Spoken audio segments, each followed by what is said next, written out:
కుటుంబంలో మొదటి బహుజన రారాజే. ఒక రకంగా చెప్పాలి అంటే ఆయన 1874లో జన్మించినటువంటి వ్యక్తి. 1894లోనే అధికారంలో ఒక రాజుగా నియమించబడినటువంటి వ్యక్తి. 20 సంవత్సరాలకే యువకుడుగా ఉన్నప్పుడే మరి రాజు అయినటువంటి పరిస్థితి. ఇంతకుముందే పూర్ణచంద్రరావు గారు చెప్పినట్టుగా ఆయన యొక్క సెలబ్రేషన్ ఏదైతే పట్టాభిషేకానికి కొంత అవమానకరంగా బ్రాహ్మణ వర్గం చేసినటువంటి దాంతో చూసిన తర్వాత, సమాజాన్ని అంతా పరిశీలించిన తర్వాత ఈ బ్రాహ్మణుల యొక్క పెత్తనమే మరి ఏకఛత్రాధిపత్యంగా కొనసాగుతుంది. బడుగు బలహీన వర్గాలంతా కూడా మరి ఒక రకంగా అణచివేతకు గురవుతున్నారన్న విషయాన్ని వారు తెలుసుకోవడం జరిగింది. అప్పటికే పూణే ప్రాంతంలో, మహారాష్ట్ర ప్రాంతంలో, ఈయనదేమో కొల్లాపూర్ సంస్థానం, చిన్న సంస్థానం. కొల్లాపూర్ ప్రాంతంలో మహాత్మా జ్యోతిరావు పూలే 1847 నుంచే ఉద్యమ కార్యక్రమాన్ని ప్రారంభించి దీనబంధు అనే పత్రికను నడిపించి సత్యశోధక సమాజ్ అనే సంస్థను 1873లో ప్రారంభిస్తే ఈ ఛత్రపతి సాహు మహారాజ్ సత్యశోధక సమాజ్ సంస్థలను మొత్తం ఏంటంటే కొల్లాపూర్లో సంస్థలన్నిటిని కమిటీలు వేసి ఆయన పెద్ద ఎత్తున ప్రోత్సహించినటువంటి వ్యక్తి. దీనబంధు పత్రికను కూడా తన సంస్థానంలో ప్రోత్సహించినటువంటి వ్యక్తి. స్ఫూర్తిదాత ఎవరు అని అంటే జ్యోతిరావు పూలేనే. కాబట్టి ఆయన జ్యోతిరావు పూలే యొక్క మరి ఆయన యొక్క స్ఫూర్తితోటి కొల్లాపూర్లో గొప్పగా పనిచేసినటువంటి వ్యక్తి. ఆ తర్వాత ఈ కొల్లాపూర్ సంస్థానంలో రాజకీయ రిజర్వేషన్లు కల్పించాలి, గెలవలేకపోతున్నారు, పోటీ పడలేకపోతున్నారు అని ఆయన సంస్థానం కూడా ఒక దాంట్లో మరి పరిపాలకులుగా ఒక్కొక్క క్యాస్ట్ నుంచి మరి కొంతమందిని ఎన్నిక చేసే విధానం ఉండేది. ఆ ఎన్నికలలో ఓపెన్ కాంపిటీషన్ లో వచ్చినప్పుడు అంత బ్రాహ్మణ వర్గము, ఇతర కులాల వాళ్ళే గెలిచేవాళ్ళు. ఎస్సీ ఎస్టీ బీసీ మైనార్టీల నుంచి గెలిచే పరిస్థితి లేదు. దీన్ని గమనించి మొదటిసారిగా రాజకీయ రిజర్వేషన్లను, విద్యా ఉద్యోగ రంగాల్లో రిజర్వేషన్లను ప్రవేశపెట్టినటువంటి వ్యక్తి 1902 జూన్ 26వ తేదీన ఆయన పుట్టినరోజునే దీని యొక్క కొత్త చట్టాన్ని కొల్లాపూర్లో చేయడం జరిగింది. చేసినప్పుడు బ్రాహ్మణ ఆయన సలహాదారులు కూడా అప్పటికి ఇంకా బ్రాహ్మణ పురోహితులే, బ్రాహ్మణ వర్గం నుంచే ఉన్నారు. ఈ విధంగా రిజర్వేషన్లు ఇవ్వడం వల్ల ఘర్షణలు పెరుగుతాయి, వైరుధ్యాలు ఏర్పడతాయి, మీరు ఈ విధంగా చేయడం కరెక్ట్ కాదు అని వాళ్ళు మాట్లాడటం మొదలు పెట్టినప్పుడు ఆయన తన యొక్క కోట పక్కనే ఉన్నటువంటి ఒక పశువుల కొట్టానికి ఈ మాట్లాడే తన యొక్క సలహాదారుల బృందాన్ని తీసుకొని వెళ్తాడు. వెళ్ళి ఆ పశువుల కొట్టంలో ఒకే దగ్గర గడ్డి కుప్పగా వేపిస్తాడు. అంత గడ్డి అంతా తెచ్చి ఒక కుప్పగా వేపించి పశువులన్నిటినీ వదిలిపెట్టమని చెప్తాడు. ఆ పశువులన్నీ ఆ కుప్ప దగ్గరికి పోయినప్పుడు దాంట్లో బలమైనటువంటి ఆంబోతులు, బలమైనటువంటి పశువులు ముందు గడ్డి అంతా తినడానికి ప్రయత్నం చేస్తాయి. బాగా పశువులను, చిన్న దూడలను ఏంటి అని అంటే పొడుస్తూ బలమైనయే తింటూ మొదలుపెట్టాక అప్పుడు అంటే బలమైనయే ఆ గడ్డి, ఆ బలాలను తింటుంటే చూసి అప్పుడు ఈ పశువులన్నిటిని తీసి మళ్ళీ ఏ గుంజకు ఆ గుంజ కట్టేసి అని చెప్తాడు. గుంజ కట్టేయమని చెప్పగానే చెప్పి మళ్ళీ ఏ గుంజ దగ్గర దేనికి కావాల్సిన మేత కట్టను తీసుకుపోయి మళ్ళీ మేత వేపిస్తాడు. అంటే కుప్ప పోసినప్పుడు ఒకే దగ్గర కుప్ప పోస్తే బలవంతులే ఆ ఫలాలన్నీ తింటారు, బలహీనులకు అందవు. కాబట్టి నేను ఎవరి వాటా వాళ్ళకే అనే విధంగా గుంజ దగ్గర కట్టేపించిన తర్వాత ఎవరి మేత వాళ్ళు తినడానికి అవకాశం ఉంది. ఇది కదా కావాల్సింది. నేను చేసింది రాజకీయ రిజర్వేషన్లు ఇవ్వటం అని అంటే సమానమైనటువంటి వాటా ఎవరి కోట వాళ్ళకు లభించడం కోసమే ఇచ్చాము. ఇది కదా ఈ సమాజంలో అసమానతలు ఉన్నాయి అని స్పష్టంగా చెప్పినటువంటి వ్యక్తి. కాబట్టి ఆ విధంగా ప్రాక్టికల్ గా మరి ఒక అనుభవాన్ని తీసుకొచ్చినటువంటి వ్యక్తి. 1902లో మరి ఏదైతే రిజర్వేషన్లు ఇచ్చాడో కాంశీరామ్ గారు ఉత్తరప్రదేశ్ లో 93లో అధికారంలోకి రావడం జరిగింది సంకీర్ణ ప్రభుత్వం. తర్వాత మళ్ళా స్వతహాగా బీజేపీ మద్దతుతోటి కూడా మాయావతి ముఖ్యమంత్రి అయింది రెండవసారి, మూడవసారి. అయినప్పుడు మళ్ళీ 2002లో అంటే 2002 నాటికి 100 సంవత్సరాలు అయినాయి. 100 సంవత్సరాల సెలబ్రేషన్ కొల్లాపూర్లో కాంశీరామ్ గారు ఘనంగా నిర్వహించిండు. 100 సంవత్సరాలు. ఎందుకంటే రిజర్వేషన్ల పితామహుడు అని చెప్పి 1,00,000 మందితోటి బహిరంగ సభ పెట్టారు. మేమంతా వెళ్ళాము. సూర్యప్రకాష్, శంకర్, సుందరయ్య యాదవ్, బీనయ్య అందరు మొత్తము కొల్లాపూర్కి వెళ్ళాము సంస్థానానికి. వెళ్ళి 2 రోజులు భోజనాలు, 1,00,000 మందితోటి 2వ రోజు బహిరంగ సభ. అక్కడ స్కూళ్ళు, ఈయన ప్రారంభించినటువంటి స్కూల్ ఉన్నాయి మొత్తం. ఒకటి ఎస్సీ హాస్టల్, అంటరాని కులాలకు ఒక హాస్టల్, బీసీలకు ఒక హాస్టల్, బీసీలలోనే మళ్ళీ విశ్వబ్రాహ్మణులకు ఒక హాస్టల్, ఇట్లా మళ్ళీ ప్రధానమైన మరాఠీ కులాలు, కునిబి కులము అని అంటాం అనమాట. అంటే ఛత్రపతి సాహు మహారాజు యొక్క కులం కునిబి కులం. అంటే శరత్ పవారు వీళ్ళంతా ఉన్నటువంటి కులం, బలమైనటువంటి వ్యవసాయ కులం. అంతకుముందు సైనిక కులం, కొంతమంది ఏమో సైనికులుగా ఉన్నారు, కొంతమంది ఏమో వ్యవసాయం చేసే కులాలు. 3 తెగలుగా ఈ కునిబి కులం విభజించబడ్డది. కాబట్టి కునిబి కులానికి ఒక హాస్టల్, ఇట్లా ఏ కులానికి ఆ కులానికి హాస్టల్ పెట్టి స్కాలర్షిప్లు ఇచ్చి అదే విధంగా ఒక విప్లవాన్ని సృష్టించినటువంటి వ్యక్తి. అయితే అప్పటికి 2002 నాటికి కొన్ని స్కూళ్ళు మూతపడిపోయినాయి, ఆర్థికంగా లేక, ఆదుకోలేక, ప్రభుత్వాలు దాన్ని చూడకపోతే కన్సీరామ్ గారు ఆ హాస్టళ్లను పునరుద్ధరించడానికి మాయావతి ద్వారా డబ్బు శాంక్షన్ చేయించాడు. యూపీ గవర్నమెంట్ ద్వారా బడ్జెట్ను శాంక్షన్ చేయించి మళ్ళీ వాటిని గోడలు కట్టడాలు చేసి వాటికి ఏంటిది అని అంటే డబ్బు సహాయం చేసి మళ్ళీ వాటిని కాపాడటానికి సహాయం చేయడం ద్వారా కన్సీరామ్ గారు చాలా గొప్ప వ్యక్తి, విప్లవకారుడు. ఆయన కోటను కూడా మేము సందర్శించాము. అద్భుతంగా ఉంది ఆయన కోట, పరిపాలన, అసెంబ్లీ అదంతా కూడా చూస్తే ఆ రోజులలో అదొక విప్లవం. ఆయన రాజు అయిన తర్వాత అంటరాని కులాలకు కూడా ఓటర్లు పెట్టుకోమని పిలిపించాడు. ఓటర్లు పెట్టుకోమని పిలిస్తే ఒక వ్యక్తి ఓటర్లు పెడితే ఎవరు పోయి టీ తాగడం లేదు. ఎందుకంటే ఇది అంటరాని కులానికి సంబంధించినటువంటి మహా కులానికి సంబంధించిన వ్యక్తి, ఆయన దగ్గర మనం ఎందుకు టీ తాగాలని ఎవరు పోకపోతే ఈ విషయం సాహు మహారాజు తెలిసి తానే స్వయంగా ఒక రోజు మార్నింగ్ మన ఆయన ఉన్నటువంటి మొత్తం ఎండబెట్టుకొని, పరివారాన్ని ఎండబెట్టుకొని ఆ హోటల్ దగ్గరికి పోయి అక్కడ అన్ని బెంచీలు వేసి ఉంటే ఆ బెంచీల మీద కూర్చొని ఇంకా కొన్ని బెంచీలు తెప్పించి అక్కడే టీ తాగుతూ 3-4 గంటలు అక్కడే గడిపాడు.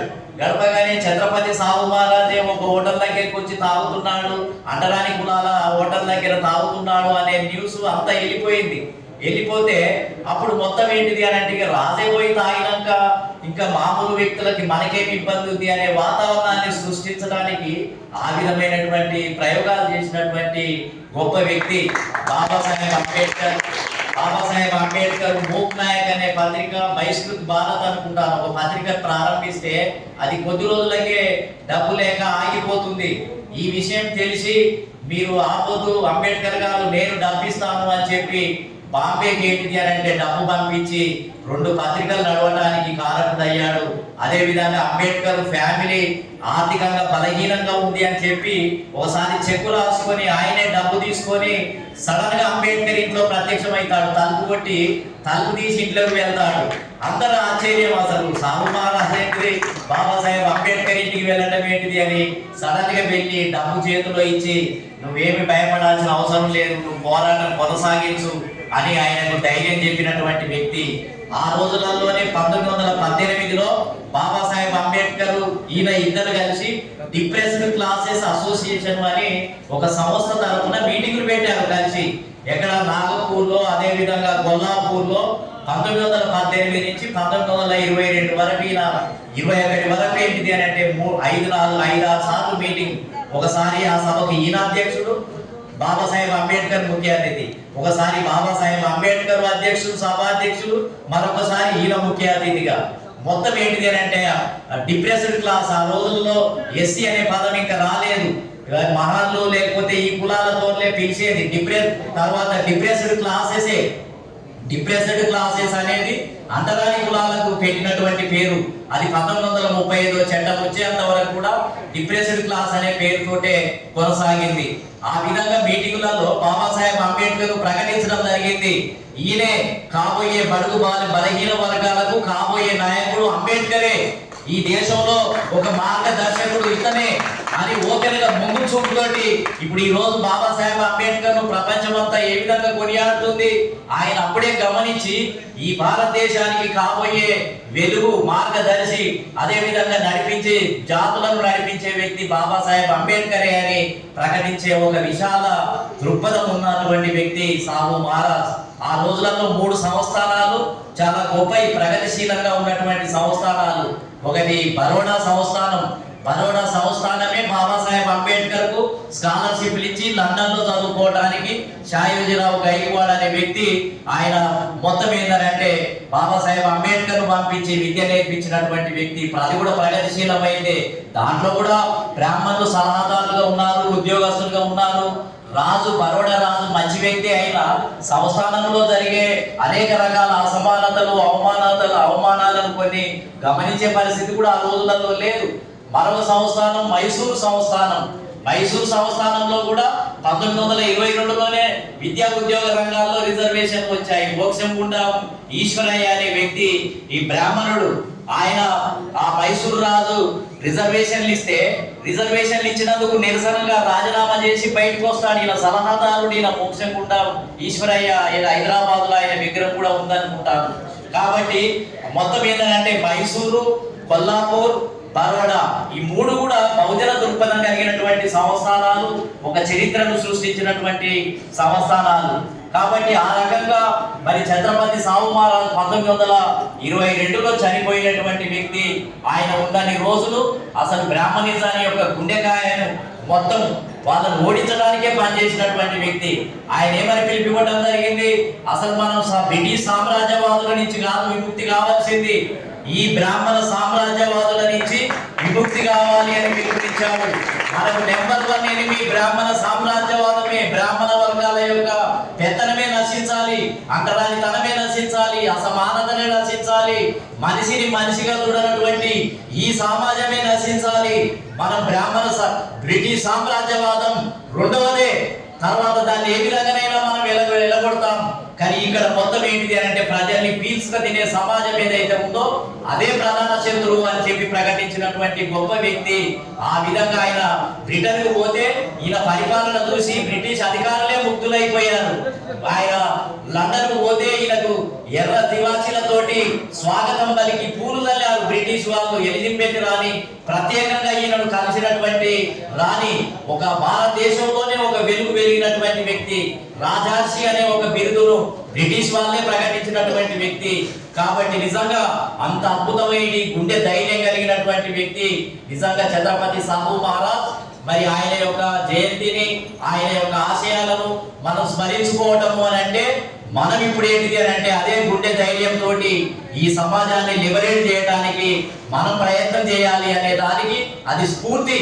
కాబట్టి మళ్ళీ మహాత్మా జ్యోతిరావు పూలే, ఛత్రపతి సాహు మహారాజ్, పెరియార్ రామస్వామి, బాబాసాహెబ్ అంబేద్కర్, కాశీరామ్ గారి యొక్క ఆశయాలను మనం చూస్తూ ఉంటాం, చదువుతూ ఉంటాం. కానీ నిజమైన ప్రపంచానికి వచ్చినప్పుడు మనం ఏంటిది అని అంటే మెత్తబడిపోతూ ఉంటాం. మన వర్గాలను, మన కులాలను, మన బీసీలను, ఎస్సీలను లిబరేట్ చేయడానికి, మన శక్తిని దానపోయడానికి, ఖర్చు పెట్టడానికి, సమయాన్ని వెచ్చించడానికి వెనక ముందు ఆడుతూ ఉంటాం. వాళ్ళ ఆశయాలనేమో విన్నప్పుడు మొత్తం ఏంటంటే రోమాలన్నీ నిక్కపొడుచుకుంటాయి. నిజంగానే ఏదో చేయాలి అని అనుకుంటాం. బయటికి పోయేటప్పటికి మళ్ళీ అక్కడ ఉన్న వాతావరణాన్ని చూసి తట్టుకోలేక మెత్తబడిపోయి, రాజీ పడిపోయి మొత్తం ఏదో రకంగా మళ్ళీ మనం ఏంటిది అంటే మౌనంగా ఉండే పరిస్థితి కూడా కొనసాగుతూ ఉంది. అంటే ఇంకా మనలో ఆ స్పిరిట్, ఆ శక్తి, ఆ ధైర్యం ఎదుర్కోవాలి, గట్టిగా నిలబడాలి. మొత్తం అవమానాలతోటి, బానిసత్వంతో కాంగ్రెస్ పార్టీ దగ్గర అవమానం, టికెట్ ఇచ్చే దగ్గర అవమానం జరుగుతుంది, మంత్రి పదవులు ఇచ్చే దగ్గర అవమానం జరుగుతుంది, మొత్తం ఏంటంటే పార్టీ పదవులు ఇచ్చే దగ్గర అవమానం జరుగుతుంది, బడ్జెట్ ఇచ్చే దగ్గర అవమానం జరుగుతుంది. అడుగున అవమానాలనే. మొత్తం ఏంటంటే ఇప్పుడున్న ప్రజాస్వామ్య సంస్థలకే దూరంగా ఉన్నాం. ఒక రకంగా పార్లమెంట్ నుంచి బహిష్కరించబడ్డాం. బీసీ సమాజం, రాజకీయ రిజర్వేషన్లు లేనందువల్ల ఇవాళ బీసీలకు దక్కాల్సిన ఎమ్మెల్యే, ఎంపీ స్థానాలు మొత్తం ఇతర కులాలు దోచుకొని పోతున్నారు. పూర్ణచంద్రరావు గారు డేటాతో సహా విపులంగా చెప్పారు ఎట్లా దోచుకొని పోతున్నారు. రాజకీయ దోపిడీ మొత్తం వాళ్ళు దోచుకొని పోతుంటే మౌనంగా ఉంటున్నాం, ఏమి చేయలేని నిస్సహాయ స్థితిని వ్యక్తం చేస్తూ ఉన్నాం. కాబట్టి ఎన్నో సంవత్సరాల క్రితమే ఎంతో మంది గొప్ప వ్యక్తులు ఆవిర్భవించి మనకు ఆదర్శంగా ఉన్నప్పటికీ కూడా 79 సంవత్సరాల తర్వాత కూడా ఇంకా ఈ పిరికితనాన్ని నుంచి, మౌనం నుంచి బయటపడలేనటువంటి పరిస్థితి ఈనాటికి కూడా కొనసాగుతూ ఉంది. కాబట్టి మరి ఇప్పుడు నిజంగా ఛత్రపతి సాహు మహారాజుకున్న ధైర్యాన్నే కదా మనం ప్రదర్శించాల్సింది. బ్రిటిష్ వాళ్ళకు సామ్రాజ్యవాదం ఏమిచ్చింది అని అంటే ఈ కరుడు కట్టిన కుల వ్యవస్థలో బయట దేశ భారతదేశం నుంచి ఎవడొచ్చినా వాడు విప్లవకారుడుగానే కనపడ్డాడు. ఈ కరడు కట్టిన కుల వ్యవస్థలో రోడ్లలో నడవడానికి వీల్లేదు, బావి దగ్గర నడవడానికి వీల్లేదు, విద్య నేర్చుకోవడానికి వీల్లేదు. ముస్లింలు వచ్చారు ఈ దేశానికి. ముస్లింలు వచ్చి అందరి అల్లా ఒకడే దేవుడు ఉన్నాడు, ఒకే రకమైన సమానత్వం ఉంది అని వాళ్ళు చెప్తే ఆ ఉద్యమం నుంచి అదే విధంగా కబీరు, గురు రవిదాసు, అనేక మంది గురు నానక్ లాంటి ఉద్యమకారులు, విప్లవకారులు ఆవిర్భవించారు. ముస్లిం పరిపాలన కాలంలో దేవుడు ఒక్కడే సమానత్వము అని. అనే నిజంగా ఈ మతం ఎంత గొప్పది. మన ఈ దేశంలో ఉన్నటువంటి దాంట్లో ఎన్ని చీలికలు, ఎన్ని పేలికలు, ఎన్ని అవమానాలు. అంటే బయట నుంచి ముస్లింలు వచ్చినా గొప్పగానే కనిపించారు, తర్వాత బ్రిటిష్ వచ్చినటువంటి వాళ్ళు ఇంకా గొప్పగా కనిపించారు. వాళ్ళు రాజకీయ రిజర్వేషన్లనే ఇచ్చారు. ఈయన 1902లో రిజర్వేషన్లు ఇచ్చిన తర్వాత ముస్లింలకు రాజకీయ రిజర్వేషన్లు ఇచ్చారు, క్రిస్టియన్లకు ఇచ్చారు. 1919లో నాన్ బ్రాహ్మణులకు, కమ్మరేట్లకు రిజర్వేషన్లు ఇచ్చారు. అదే విధంగా మొత్తం ఏంటి అని అంటే సిక్కులకు ఇచ్చారు. 1932లో కపిలల వాటి పేరుతోటి అగ్రరాని కులాలకు ఇచ్చారు. ఈ రిజర్వేషన్లు ఇవ్వడం వల్ల ఏం జరిగింది అని అంటే మొత్తము అంతకుముందు బ్రిటిష్ కాలంలో ఉద్యోగాలు 100 ఉంటే ఆ 100 ఉద్యోగాలన్నీ బ్రాహ్మణులే. వీళ్ళు రిజర్వేషన్లు ఇవ్వడం తోటి 100లో నుంచి 50 ఉద్యోగాలు ముస్లింలకు పోయినాయి, నాన్ బ్రాహ్మణులకు పోయినాయి, సిక్కులకు పోయినాయి, అగ్రరాని వాళ్ళకు పోయినాయి. 1935 వచ్చేటప్పటికి 100 ఉద్యోగాలు ఉన్నాయని ఉదాహరణకు అనుకుంటే 50 ఉద్యోగాలు బ్రాహ్మణులు పొందే ఉద్యోగాల నుంచి తీసి వీళ్ళకి ఇవ్వడం జరిగింది. బ్రాహ్మణులకు కోపం వచ్చి ఏం చేశారు, కొత్తగా ఏర్పడినటువంటి రాజ్యాంగంలో 1935లో ఎస్సీలకు రిజర్వేషన్లు, మహిళలకు రిజర్వేషన్లు, సిక్కులకు రిజర్వేషన్లు, క్రిస్టియన్లకు, నాన్ బ్రాహ్మణులకు ఉన్నాయి. 6 మందికి ఉన్నాయి రిజర్వేషన్లు. రాజ్యాంగంలో ఏర్పడేటప్పుడు జవహర్లాల్ నెహ్రూ, పటేల్, బ్రాహ్మణులు చాలా తెలివిగా ప్రదర్శించి బాబాసాహెబ్ అంబేద్కర్ ఒక్కడే ఉన్నాడు కాబట్టి మొత్తం ఏంటంటే ఆయన కూడా సపరేట్ ఎలక్టరేట్ కావాలని కోరుకుంటే అది ఇవ్వలేదు. ఇవ్వక ఇప్పుడున్నటువంటి జాయింట్ ఎలక్టరేట్ ఇచ్చారు. ఆయన ఎన్నెన్నో కోరాడు, సపరేట్ సెటిల్మెంట్ కోరాడు, ఎన్నో కోరాడు, అవన్నీ ఏమి కూడా ఇవ్వలేదు. ఇవ్వక ఎస్సీ ఎస్టీలకు రాజకీయ రిజర్వేషన్లు ఇచ్చి మిగతా వాళ్ళని తీసేసుకున్నారు వాళ్ళు బ్రాహ్మణులు. అంతకు ముందు ఉన్నటువంటి బీసీలై, క్రిస్టియన్లై అన్ని తీసేసి మళ్ళీ ఓపెన్ కోటాలోకి తీసేసుకున్నారు. అంటే కొత్త రాజ్యాంగంలో బ్రాహ్మణులు విజయం సాధించారు. బ్రిటిష్ కాలంలో బ్రాహ్మణులకు కోట తగ్గిపోయాయి. ఆ తగ్గిపోయిన దాన్ని మళ్ళీ ఓపెన్ చేయించుకొని బీసీలకు ఇచ్చిన వాటిని, క్రిస్టియన్లకు ఇచ్చిన వాటిని, ముస్లింలకు ఇచ్చిన వాటిని గుంజేసుకొని వాళ్ళు మళ్ళా మొత్తం ఏంటంటే పోగొట్టుకున్న ఉద్యోగాలను, పోగొట్టుకున్న రాజకీయ రిజర్వేషన్లను, బ్రిటిష్ వాళ్ళ కాలంలో పోగొట్టుకున్న వాటిని బ్రాహ్మణులు తిరిగి సంపాదించుకున్నారు కొత్త రాజ్యాంగం ద్వారా. ఒక ఎస్సీ ఎస్టీలకు కూడా నామినలే ఇతరుల దయా దాక్షిణ్యాల మీద గెలిచే విధానాన్ని ప్రవేశపెట్టడం జరిగింది. ఈ విధంగా మరి ఛత్రపతి సాహు మహారాజు యొక్క స్ఫూర్తిని మనం ముందుకు తీసుకొని పోవాలి అని అంటే ఈ ఆంధ్రప్రదేశ్ లో 2 వర్గాల పెత్తనం నుంచి లిబరేట్ కావాల్సినటువంటి సమయం ఆసన్నమైంది. ధైర్యం కలిగిన లీడర్షిప్ కావాలి, ధైర్యం కలిగినటువంటి బీసీ సంఘాలే కావాలి. అడుక్కొని రాజీపడి బర్రె గొర్రె ఇళ్ల స్థలాలకే పరిమితమైపోయి పిరికి వాళ్ళలాగా మారిపోయే నాయకత్వం ఎంతమంది ఉంటుంది, ఎన్ని సంఘాలు ఉంటుంది? అడుకోవటమే కదా, చిన్న చిన్న వాటి కోసమే కదా. ధైర్యం ఉండి రాజ్యాధికారం కావాలి, కుంభ స్థలాన్ని కొట్టాలి, నా సమాజం పాలకులు కావాలి అనే ధైర్యం ఉన్న నాయకులు ఎంతమంది ఉన్నారు ఈ రాష్ట్రంలో? మొత్తం 100 మంది బీసీలు ఉంటే 10 మంది బీసీ నాయకులు ధైర్యం ఉన్నటువంటి వాళ్ళు, కాశీరామ్ గారు లాంటి వాళ్ళు ఉన్నారు. మిగతా వాళ్ళంతా వాళ్ళేమిస్తారు, వీళ్ళేమిస్తారు, వాళ్ళు ఎక్కడ కూర్చోబెట్టుకుంటారని ఎదురు చూసే వాళ్ళే కదా, అడుకోవడానికి సిద్ధపడ్డటువంటి వాళ్ళే కదా. ధైర్యం లేని నాయకులు అలానంత వరకు ఈ సమాజం ఎట్లా లిబరేట్ అవుతుంది, ఎట్లా మారగలుగుతుంది, 10 లక్షల మందిని ఎట్లా సమీకరణ చేయగలుగుతాం, శక్తి ఏ విధంగా వస్తుంది, తిరిగి వాళ్ళు ఏ విధంగా మాట్లాడతారు ఈ సమాజానికి వ్యతిరేకంగా? కాబట్టి అలా 5,000 మంది 10,000 మంది బీసీ నాయకులను కాశీరామ్ గారు లాగా, సాహు మహారాజు లాగా తయారు చేయడం వల్లనే ఈ రాష్ట్రాన్ని విముక్తి చేస్తాం తప్ప సరైనటువంటి దారిలోనే వెళ్ళాల్సినటువంటి నాయకత్వం ఇంకా సృష్టించబడాలి. ఇప్పుడు విత్తనాలే వేయగలిగాం. ఈనాటికి కూడా 2% మంది కూడా స్వతంత్రంగా ఓట్లేసే బీసీలు తయారు కాలేదు. ఇన్ని గొప్పలు చెప్పుకున్నా, ఇన్ని సంవత్సరాలు గడిచినా. కాబట్టి ఇంకా మన ముందు ప్రధానమైనటువంటి బాధ్యత మన మీద ఉంది. కాబట్టి ఊరికనే ఉత్తుత్త వాటి గురించి అన్ని వేరే అన్ని మాట్లాడుతూ అసలు విషయాల గురించి మాట్లాడకుండా తీర సమయం రాగానే, ఎన్నికలు రాగానే జారి చుట్టూ తిరిగే నాయకత్వం మేధావులు ఉన్నంత కాలం ఈ సమాజం మా బానిసత్వంలో కొనసాగాల్సిందే. ఇంకా దాన్ని కొనసాగించాలి. వీరవల్లి శ్రీనివాసు ఇప్పుడు ఎప్పుడైతే కొత్త యువకులు ఎవరైతే వస్తున్నారో కొత్త పందాలు కొత్త దారిలో వెళ్ళాలి. పాత వాటి నుంచి బయటపడాలి. భయపడే ముసుగుల నుంచి బయటపడాలి.